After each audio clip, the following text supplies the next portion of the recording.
Come make some sourdough bread with me. Today I'm going to be making two different kinds of bread, so I'm going to need two little jars, and we're going to be feeding our starters.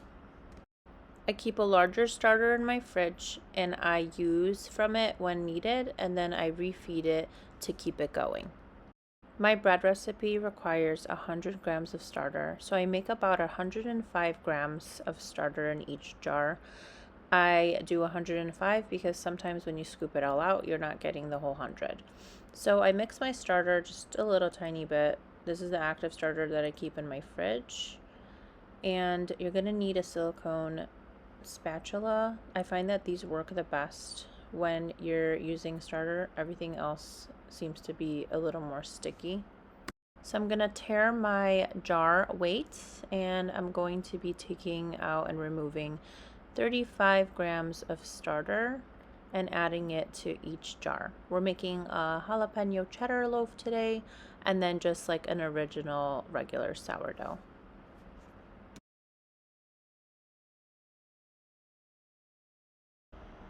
Then you're going to be adding 35 grams of all-purpose unbleached flour to each jar, or one jar if you're making one bread, and then also 35 grams of the filtered water. You want to make sure that your water is either room temperature. If it's really cold in your house, like it was in mine, I just set mine up on the electric kettle for just like a couple seconds until it reaches like 75 to 85 degrees. You don't want to do anything warmer because it could actually kill your active starter. So try not to go over 85 degrees. Give that all a good mix and use a silicone spoon to scrape down all of your sides so everything could stay at the bottom and you're not wasting any of the starter. Now you can find a loose fitting lid. You don't have to make it tight at all. I like to mark my jars with a dry erase marker just so I can make sure that these are doubling. You want to make sure that it doesn't go too much over. I know some people wait for it to triple, but when it starts falling down, it means that you can't use it anymore and it's basically discard.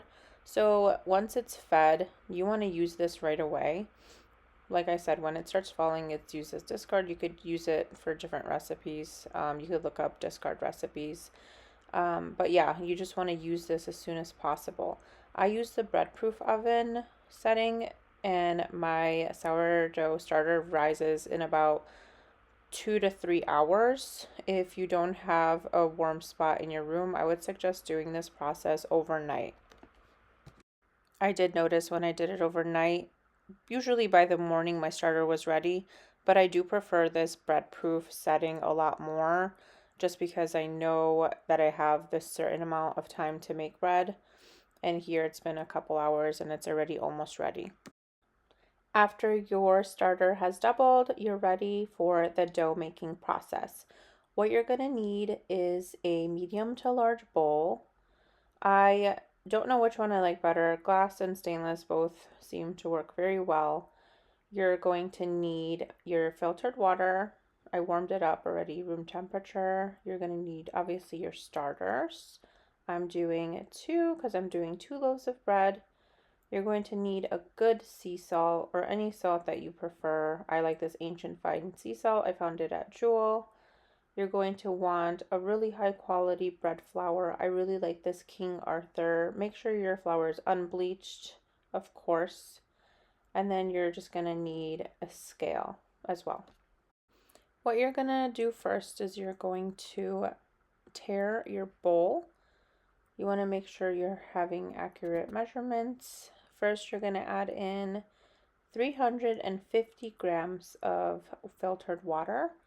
Room temperature is best, anywhere from 75 to no higher than 85, I feel works best. Then you're going to be adding your peaked starter to the water. You could use a spatula and try to get as much as you want out. This is why we do 105, just in case a tiny bit stays left into the jar. You don't want to have under 100 grams of starter because that works best with the recipe. Then just mix this really well. I find that using a whisk works best for this. Then you're going to add in 500 grams of your bread flour. And your last step will be adding 15 grams of the sea salt. If you forget to add salt to your bread, it's not going to taste very good. Then you're going to mix everything together. And this is the tool that I use to mix. It came with my bread making kit. I'm going to link down the bread making kit down below in my description. I am obsessed with this tool. I watched a whole bunch of sourdough videos and everyone mixes with their hands and it just wastes way too much dough. So this mixing tool is definitely a must-have. You want to mix your dough until there's no more dry spots scraping the sides as well.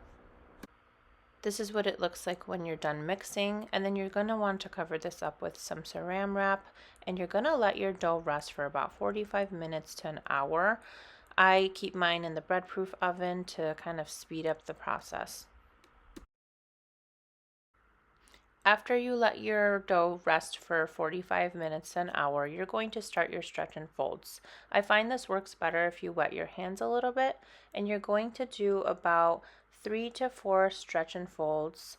Depending on the temperature of your room, when you notice that your bread is resisting your pull, that kind of tells you like how or where you are in your stretch and pull process. Sometimes it takes 3 stretches for me, sometimes it takes 4.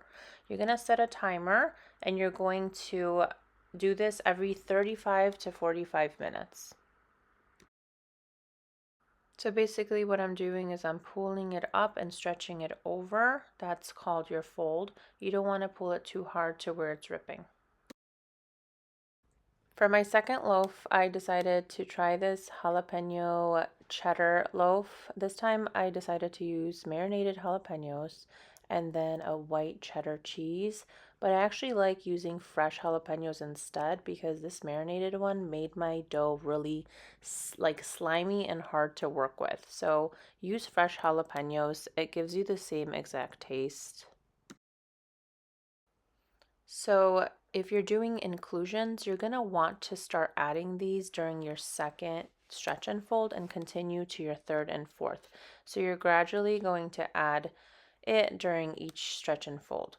So I shredded my cheese this time, and I actually like this way a lot better than cubing the cheese because the cubes actually tend to fall out and the shredded cheese actually sticks better.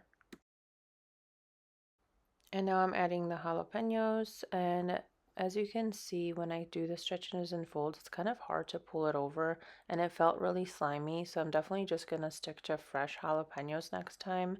The taste was similar, except this was just a lot harder to work with. And then just continuing my process with my third stretch and fold, doing the same thing and incorporating a little more of the cheddar cheese and the jalapenos.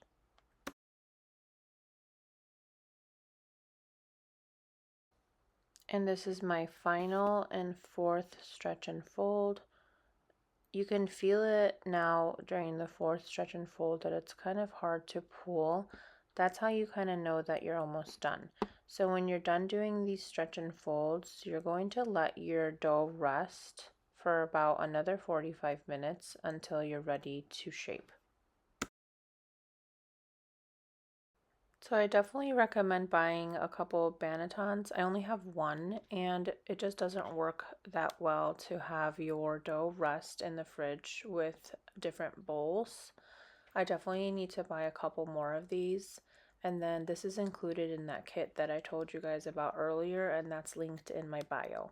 So I kind of made my own over here with some parchment paper. That was actually a big mistake because it actually stuck to my parchment paper really bad even though I added flour.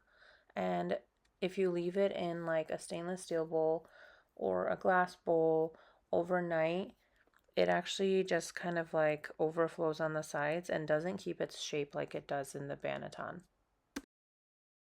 And I was just showing you guys over there, when the dough is not really sticking to your fingers anymore, you kind of know it's ready. If it's still sticking to your fingers, you might need one more stretch and fold, and that also all depends on the temperature of your house. You could add some flour to your surface during shaping and then also generously add lots of flour into your banneton or bowl or whatever you're using for the time being. This helps with the shaping and for your dough not to stick to its surface. So you're going to scoop your dough out onto your surface and you're going to start shaping your dough. So you're just going to fold it over like you were doing your stretch and folds, and you're just going to fold it on each side.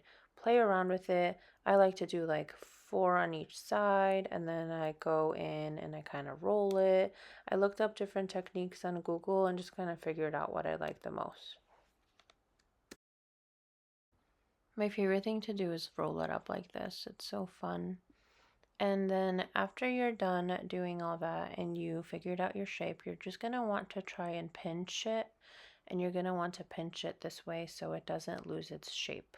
So this is kind of called like stitching. I'm still kind of learning how to do it the best way, but this is what works for me for now.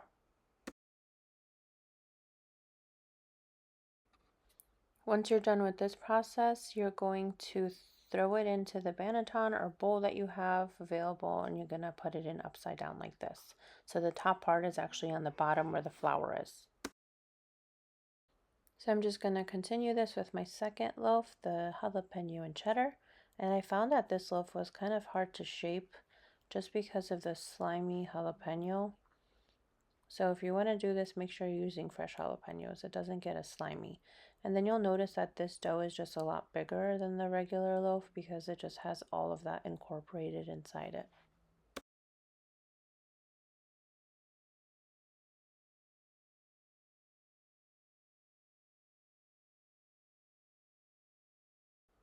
Once you're happy with your shape, flop it upside down into the banneton. And then what you're going to want to do is you're going to put these in the fridge overnight. They can stay in the fridge anywhere from 24 hours to 48 hours, even a little longer. The longer they stay in the fridge, the more sour they taste. I like to just leave mine in overnight, and that way I can bake it right in the morning. In the morning, you're going to preheat your oven to 500, and you're going to add in your Dutch oven when it's preheated for about 30 minutes. If you don't preheat your Dutch oven at least 30 minutes, your bread is not going to cook right. When your Dutch oven is almost done preheating, you're going to take your bread out of the fridge and you're going to score it. I made a mistake by putting this on the parchment paper inside the bowl because it had a really hard time to come out. You definitely need to use parchment paper inside your Dutch oven. I like to sometimes cut this like circle shape with 2 sides on it just so I could pull it right out of the Dutch oven. As you can see, it was sticking to the parchment paper. So I could have used a little bit of oil, but I won't make that mistake again. So here I am trying to fix this shape a little bit. So you're going to want to play around with the scoring. I am still learning how to do all the designs that I want. Most importantly, you're going to want to make an ear.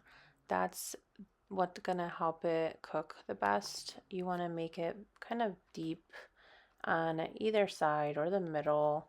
Play around with it, but this is going to help your bread cook fully on the inside. And then I just made some other little designs on the side and just play around with it. Here you can see my jalapeno and cheddar loaf just fell right out of the banneton, exactly what you want. And so that's why I highly recommend those. For this one, I'm not going to do a lot of designs on it, but I am going to add my ear on it. A lot of times the cheese and the jalapenos ooze out of it, so I'm not getting too creative with this one.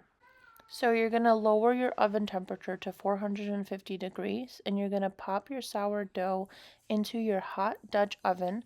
Be careful, don't burn yourself. And you're going to bake your sourdough for 25 minutes covered and about 25 minutes uncovered. Sometimes for the original dough, it takes a little less, maybe like 23 minutes. I noticed that the cheddar and jalapeno does take a full 25 and 25. So what you're going to want to do is just check your internal temperature. Make sure it's at least at 205 degrees Fahrenheit. That's when you'll know it's fully cooked on the inside. When you take your lid off and wait for the other 25 minutes, it should be looking something like this. And of course, I forgot to set my second timer, so my sourdough came out a little burnt, but it still came out amazing and tastes really good. And this is what my white cheddar and jalapeno loaf turned out as. I love this in the morning toasted with cream cheese. I hope you guys enjoyed this video. If you have any questions, please comment down below.